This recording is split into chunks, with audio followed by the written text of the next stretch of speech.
تبي ما تشركان جلايد waxaanu kaga hadlaynaa sida la wada ogyahay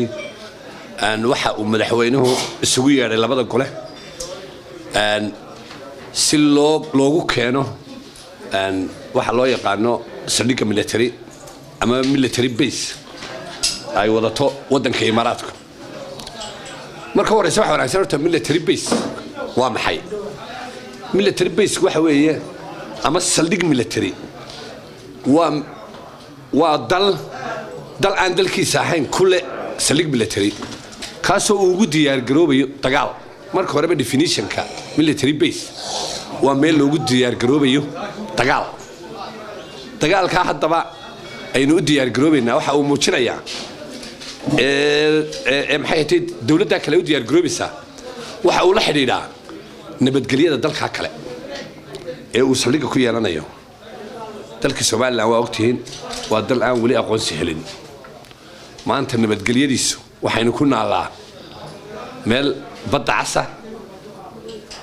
ama Gulf of Aden la yiraahdo oo buffer state baa la yiraahdaa waxaynu kala dhex jiifnaa wadamadii islaamka ee ummad islaam aynu nahay iyo wadanka Ethiopia dhexdoodaynu ku naalaa marka wadamadaas oo kale waxa loo yaqaanaa buffer state oo meelo maxay ahayd colaadi ka soo jirtay diineed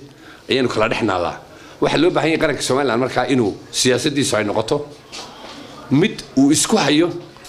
dawladaha islaamka ee diinta iyo walaaltinimadu ka dhaxayso iyo dawladaha jaarka ee diinta iyo ehelnimada iyo xuduudkuba ka dhaxayo taasi maanta waxay u muuqataa mid dalkeenu nabadgelyadiisu ay galayso mid khalkhal iyo madmadow uu ku jiro saldhigga military waxa isku yeeshaa laba dal oo isaqoonsan waxaad moodaa xukuumaddu haddii jeer ay soo qaadato waddanka Djibouti saldhigyo badan oo military ba ku yaala Djibouti waliba waa meel looga facilitate gareeyo haddii jeer ama looga ay military-gu u adeegsadaan inay ka fududeystaan howlahooda military ay la dagaalamayaan kolba ama argaxisaad ama wax kala haatee laakiin dawladda Djibouti dawladaha kule saldhiggu dee safaaradoodii baa ka furan China safaaradoodii baa ka furan Mareykanka way ka furan tahay bal dawladdeena imika Somaliland Imaaraadka saldhig Imaaraadku daa ka furta Hargeysa safaaradiisi waxa soo dirto safiir oo inaga hadii inoo ogolaado safiirkeena dhuumashada ku jooga inuu office furto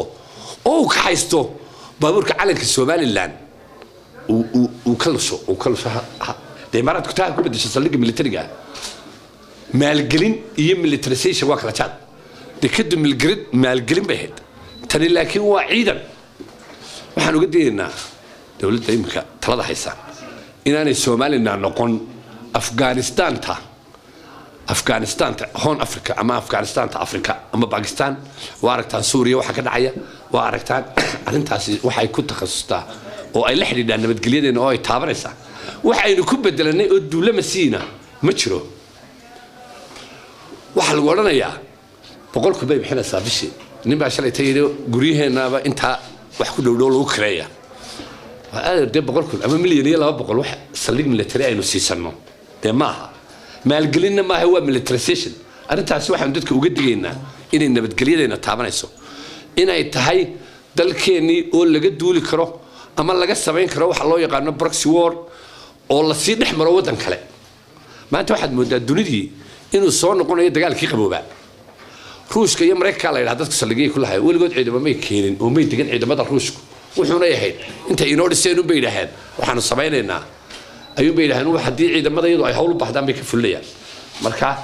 waxaan oran lahaa arinta xukuumaddu ha ka waantoodo saldhig military uma baahnin dawladda Djibouti la soo qaadanayna hay'adda Djibouti safaaradaheeduna Mareykan iyo China ba way joogaan